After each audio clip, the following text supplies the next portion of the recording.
No? Hello, everyone, and welcome to the Redflex on a very sad day for Manchester United.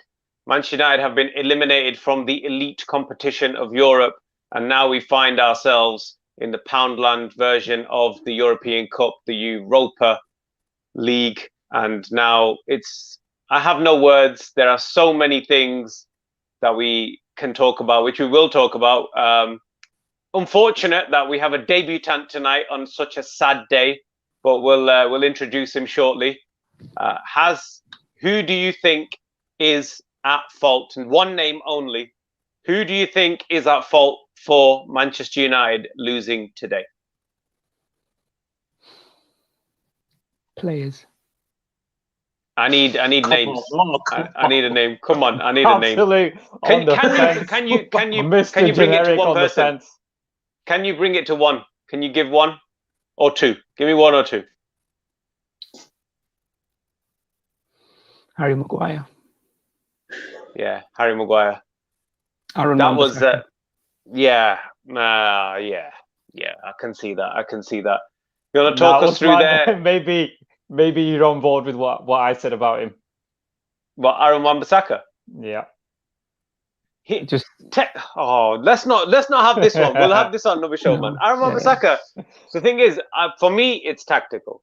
Like, if you've got 5 defenders, how can your right wing back be caught out just wide open? Like, isn't Lindelof supposed to be like shifting to the right? Why is everyone shifted all the way to the left side and then the ball comes over the top and then we get caught out? That's not Aaron Wan-Bissaka's fault. Yeah, he wasn't in the best of positions, but it's not his primary role to cover that side. He's an auxiliary defender to cover that side. So there's lots of people, but yeah. So Harris thinks it's down to the players, individual error, which I can agree with. The debutant, Jugs, you want any culprits for you? It saddens me to say this, but I think Ollie for this one. Ollie? Oh, you know what? I think a lot of people will be in agreement with you today. Were you Ollie in, Ollie out, or has this changed your opinion? I was always Ollie in, but today I think he got every single thing wrong, even with his subs. So, and even bringing the mercenary on as well. I think everything was wrong. Everything was wrong, yeah. So is this the game that swung you? Is this the game that's put you in Ollie out? I think it is. That's a sad state of affairs. The staunch Man United supporter has been broken today, and you see it live. You can see it. It's sad to see. Cass, who are your culprits today? Number one culprit, Aaron Wan-Bissaka. An absolutely disgraceful performance. The only reason why he had credit in the bank was because he was Spider-Man, the best defender in the Premier League, but he's not even got that this season. Poor mistakes, shocking on the ball. If you're going to go down the right wing, you might as well just forget about it. Give the ball back to the opposition and start defending. Absolutely disgusting performance. I have to agree today. Abdul will be very happy to hear that. Aaron Wan-Bissaka on the ball. People didn't pay me for that, by the way. Is absolutely today. It was literally like we were playing with 10 men, because every time he got the ball, he didn't even look like he could pass. Didn't he look like he could control the ball? It was disgusting. Abdul, who are your culprits for today? Is it your favourite, Aaron Wan-Bissaka? Well, other than him, for me, Ole, it was a shocking kind of starting lineup he went with. I wasn't happy with that. 5 at the back, 2 holding players against Leipzig. Not needed. We actually beat this team 5-0 at Old Trafford. That's where it went wrong for me. Just the kind of mindset that was in place for the players. Let's try and keep it tight. When it's very clear, if we went after him, we were able to cause a lot of problems for him, and we didn't do that. And when we did, it was way too late. Yeah, I think a lot of fans. Go on. No, sorry. I was going to say we got a chat come in. It says bad tactics, but bad defending, shocking defending, too slow. We didn't deserve to win, but still Ole in. Unfortunate game. Yeah, we got did over. Lick our wounds and move on. But the thing is, we don't have that opportunity to move on now. It's a very, very bad situation to be in. Cass, sorry, what were you going to say? No, I was going to say a lot of the fans, if before this game started, they would have said go for 5-3-2. So obviously in hindsight, it's not worked out and we've lost the game. But Ollie isn't telling the players in the dressing room, in the first half, make sure you play as worse as you can possibly play, and then go behind, and then we'll start playing. He's not telling them this. It's the players, they've got it in their heads, and as soon as you get one thing in your head, it just kind of works out where it just keeps happening and happening and happening. So I think it's the players' fault, and they bottled it, in my opinion. I don't think so. I think, sorry, Usman, I know you're probably going to move on to something else, but if it happens time and time again, surely there's an issue which is not being addressed. Why do we start off so slowly every game? Something's wrong with how we're actually trying to prepare for the game. Something's wrong. Yeah, it does seem to be a common theme now that Manchester United always start slow or always start with the wrong formation and then we switch it. But playing devil's advocate for a second, all right, we've set up with the 5-3-2. Let's keep it compact. Let's do this. Let's do that. There's not much you can do when you get hit with 2 quick goals, and especially when you get hit with a goal within 90 seconds. That's going to disrupt your flow. It's going to disrupt your concentration, your focus. How is that Ollie's fault? That goal was not Ollie's fault. Jokes said and Abdullah said it was Aaron Wan-Bissaka's fault. So where does the blame lie there then? Sorry, everyone said it was Aaron Wan-Bissaka's fault, but then it's not Ollie's fault. So what can he do from the sideline? He can't make a substitution after 90 seconds. He knows that he may know that, okay, I've gone with the wrong formation here, but is there any onus on the players for in-game management? Do we have those players that can manage that sort of game? Harris, do we have those players? Other than Bruno Fernandes, who's always orchestrating things, we don't have the players to manage the game. It's just a rule, isn't it? Every time you go away in Europe, first 20 minutes, keep it solid, keep it tight.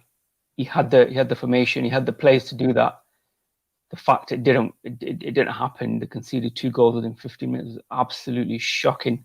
You know, if you'd set up more attacking, then you could maybe get your head around it. You go, right, okay, yeah, he went with one defensive, player, and he had 4 at the back. Then maybe you've got some sort of excuse. But to have a 5, what essentially was a 5-5-2-1, 5-2-1-2 formation, and still get done over in that way away from home, unforgivable. I mean, it must be the attitude of the players, the mentality.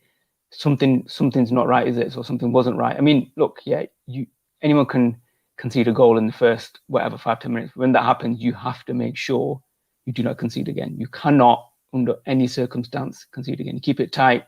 You keep it. You don't stretch the game. You make sure everybody's compact. You make sure you do not concede that second goal. The first goal, it happens in football. It can happen in any game. You're a goal down within 5, 10, 15 minutes. But for me, that second goal was, what made it too much for us. It was just mentally, it was just way too much for me.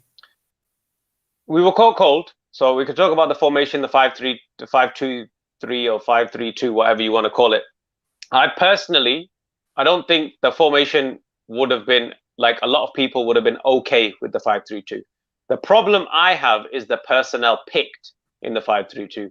I think if you've got 5 defenders, then you shouldn't need 2 defensive midfielders. That's where the problem was, that they were too slow. They don't have creativity. They can't pass the ball. Again, Chugs, I'm going to come to you. I know you think that was Ollie's fault 100%, and probably the way I'm talking, it probably leads to that. Do you think we should have gone attacking? Do you think it was there for the taking, seen as though they had just barely won against Istanbul the game before? Istanbul, not a very potent attacking force, and put 3 goals past them. Well, 100%. I mean, think about it. It was essentially a final, right? So did we actually go there to win, or did we go there to stop them playing? That's the question. Yeah, that is the question. So are we learning, or is Ollie learning? Let's think about the semi-final against Chelsea. We played 5 at the back again. It's a knockout game. Got to win. This is not the Man United way. This is definitely not the Man United way. And it just sends negativity throughout the team. And it's a mentality issue. And everything is just soaking from the top all the way to the bottom. That is what it is. So you think it's Ole and the players. So what do you think needs to change then? What can we do really? Like, you can't change the manager and bring in 5 new players. So Is it the manager that's got to go? Are we just lacking one or two signings? What do you need? What do we need to do? Probably a combination of all of those things. But I think maybe a more astute manager or a more intelligent manager would manage these type of players better. And what I mean is, I agree with your Aaron Wan-Bissaka positioning. This is going on for quite a few weeks now. If you think about the Brighton game, we should have lost that 5-0. Yeah. The same ball was going in, same ball, back post, back post. Aaron Wan-Bissaka is a professional footballer. You're telling me that he's not intelligent enough to know that he's leaving space at the back, but he keeps doing a game in and a game out. So Ollie's telling him, listen, tuck in. We've got 2 slow centre-backs. I need your pace to recover. Even against the West Ham game, he did that explosive run and he saved his own ass when he made a mistake. So that's the problem. We're worried about over-the-top ball, and he's taking the 2 full-backs to come back in. And you can see today, it was just all a shambles. It was like all 5 players in a box. We've made Angelino look like, I don't know, Perisic or something today. Yeah. It's disgusting today. We'll just quickly get to a couple of the comments. Everyone shares the blame. No confidence in the defence. We need a couple signings to help at the back. Our strength is the attack. It wasn't there today. 5 at the back, but no width essentially cost us. Right. So, Cass, before I move on to you, Martial, Cavani, and Fred missing today. Does that show that those players are integral to Manchester United? In particular, I'm looking at Fred, because I'm thinking if Fred was in this midfield, it'd be a different game. Or do you think it would have been the same thing? I think some of the players, the occasion and the game was too big for him. I think, especially in the early parts, Mason Greenwood, he grew into the first half, I think, but in the first 5-10 minutes, you could tell himself and there's a few other players. He should have scored. Poor finishing. Wan-Bissaka again looked nervous. The defense looked nervous in general. Is that because there's a 5-3-2? I don't know. It just didn't look like they practiced the formation at all, which is why they got caught out initially. In terms of the 3 players, Martial definitely not so. He's probably going through one of his worst patches of form since he's joined Man United, so I don't think we missed him. Edison Cavani, possibly. But Fred, yeah, definitely. I think McTominay without Fred looks very average. It looks like he needs Fred to do his dirty work, and then he can go about and gives him a little bit more room on the pitch.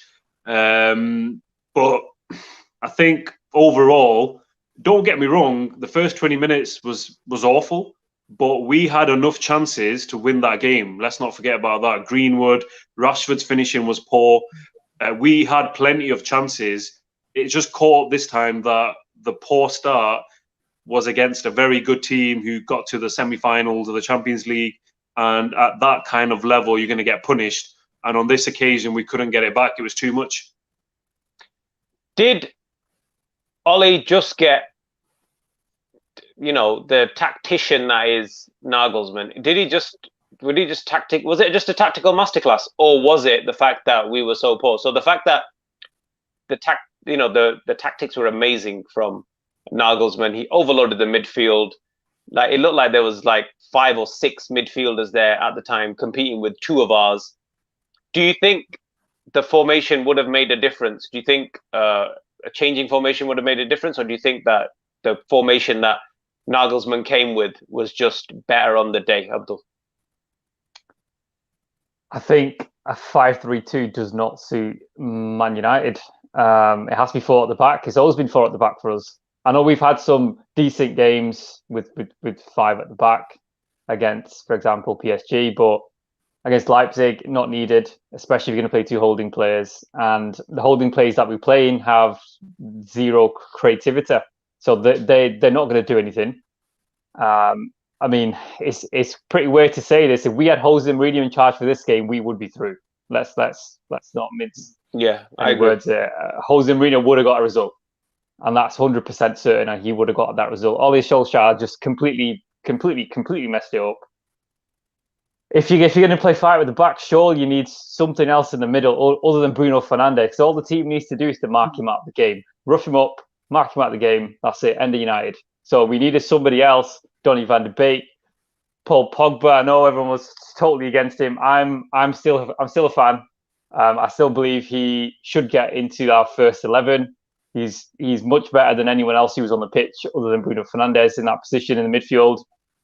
A lot of errors are made, in my opinion, from Ole Gunnar Solskjaer. Where do we go from here now, Harris? We've got the culprits. I think most of our players were awful. I know that we've picked out Aaron Wan-Bissaka and Maguire for really, really bad errors that kind of cost us key moments in the game, but not a lot of other players filled themselves with glory other than maybe Bruno Fernandes. I thought had the passion. He did, he showed grit. He wanted it.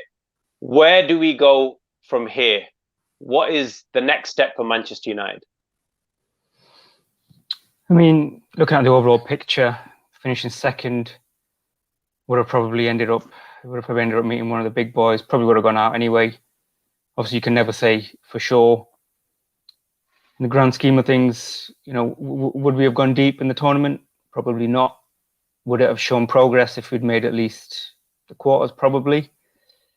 But I just don't think we're at that level yet, are we? We don't have that kind of like maturity in our play and that kind of like discipline within the players. Obviously, a lot of them, they're not seasoned kind of like European players. They're only there, they've only had a few seasons. Some of them haven't played that much in the Champions League. I mean, again, it was fine margins if you still look at the game overall. I know we're kind of talking about the first 20 minutes, the first half, whatever, but if you look at the chances created overall and the overall kind of, it was fine margin. Bruno's free kick, if that goes in at that time, plenty of time in the game. We easily could have got into it. It would have been 2-1.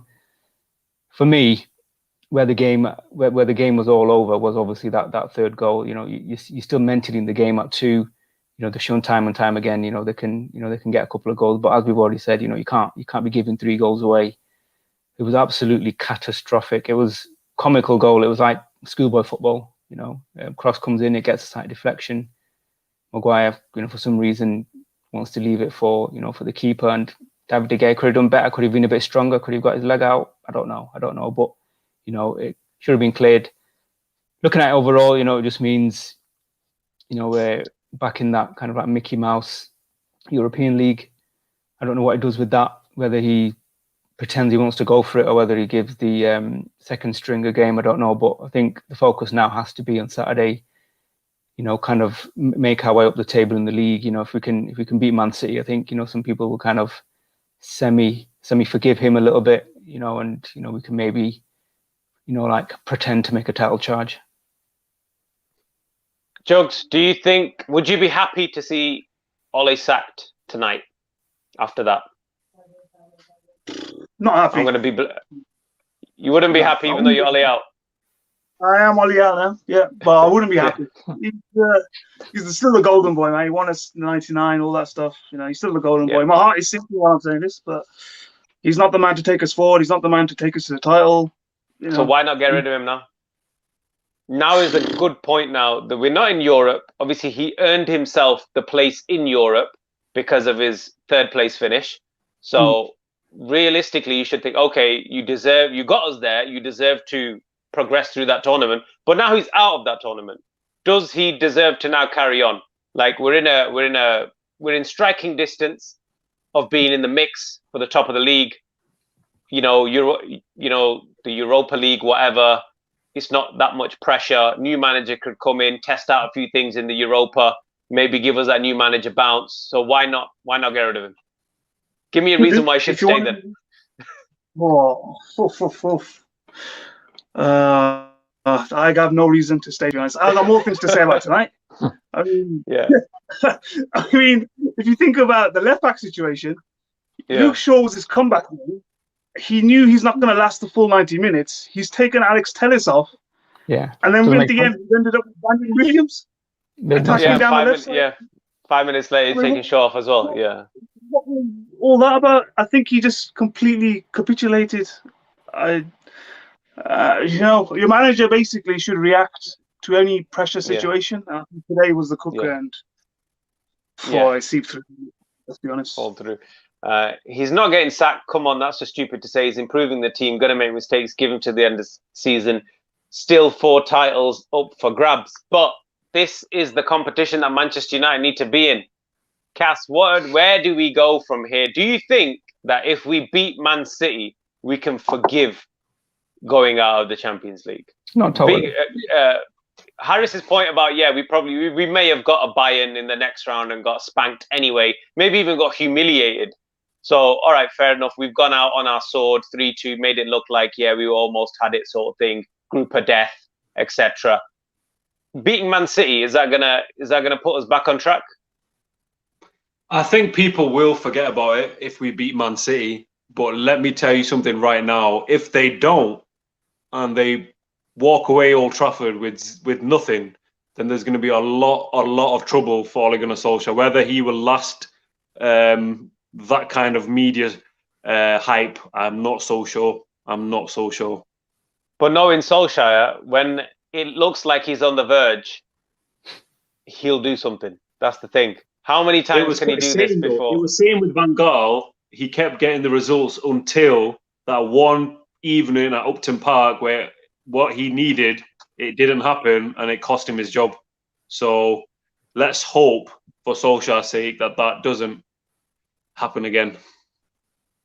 Abdul, if you put this into perspective, when the draw came out at the start of the season, and it was dubbed the Group of Death, I won't say most, I'll probably say 50% of United fans probably thought we weren't going to go through anyway.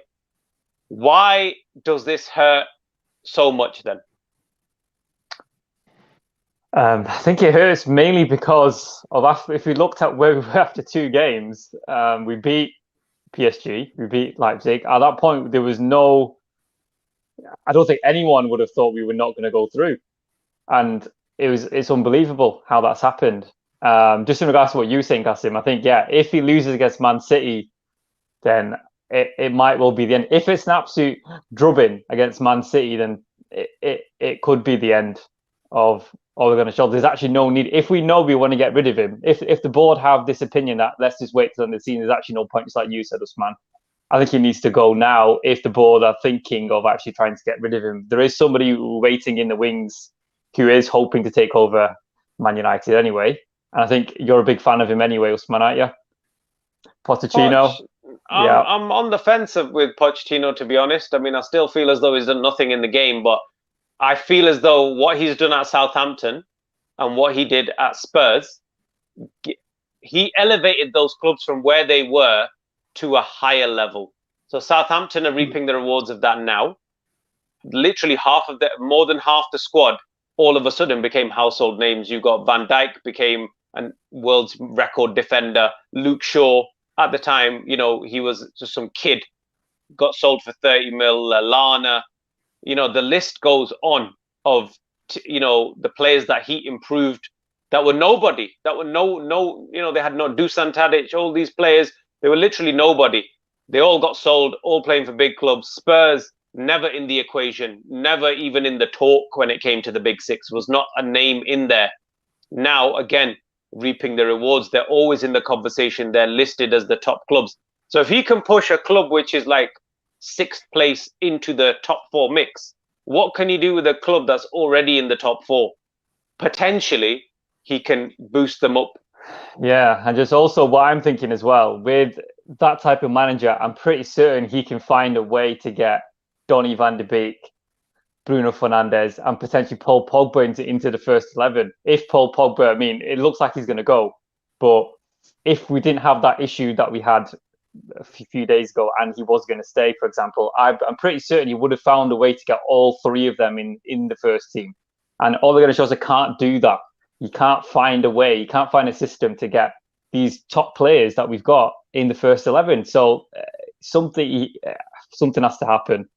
Whether I think, in my opinion, I think it is time for him to go now. I think he's not shown enough. What we can't do is from week to week say, okay, let's see if he can save his job now. Let's see if he can save his job now. That's not how it works at Man United.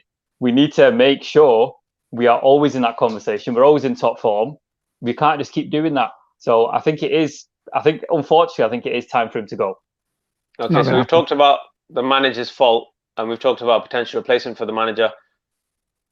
Who, Harris, based on today's performance, do you never, I'm going to ask this to everyone, do you never want to see play for Manchester United again? Tough question. You can't say that. Everyone. Is there anyone who you are disgusted with so much today that you do not want to see them play for Man United again? I know Abdul probably has someone waiting in the wings. Nah, no one. No one that bad for you. No? Jugs? No one that bad, but there's a couple of questions. Is Maguire actually better than Chris Smalling? And we let him go. Maybe not. My name for that question would probably be, I think I'm done with Maguire. I'm done with Maguire. I'm done with Pogba. I'm done with Matic. I do not want to see them play. They can be squad players, but I don't want them part of the conversation. I do not want them part of the first team conversation. I don't want to see two holding midfielders ever again. I'd rather us lose the game playing with Fred and Donny van de Beek or whatever. Donny van de Beek for me or Pogba have to start every game. There's no two ways about it. Going forward is our strength. So why don't we just attack, being the best form of defense? This is what I don't understand. I can't do this. He's already tried against Arsenal with Pogba. It didn't work. Cost us the game. Forget Pogba then. Donny van de Beek. Donny van de Beek for me can make that position his own. I don't want to see two defensive midfielders again. To be fair, I want to see a 4-3-3. I want us to sign a strong DM who can, on his own, do it on his own.